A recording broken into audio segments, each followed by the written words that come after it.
কোথায় সেই মোহাম্মদ বিন কাসেম, 17 বৎসরের যুবক, আরব থেকে,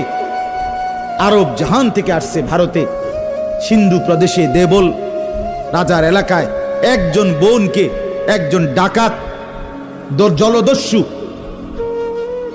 একজন পানির ডাকাত জলদস্যু তৎকালীন জামানায়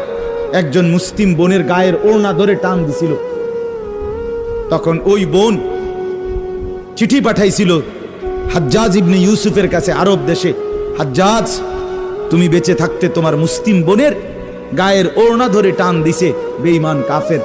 তুমি এর বদলা নিবা কিনা আমি শুনতে চাই। হাজ্জাজ ইবনে ইউসুফ, আমরা কিতাবে পড়ছি, এরকম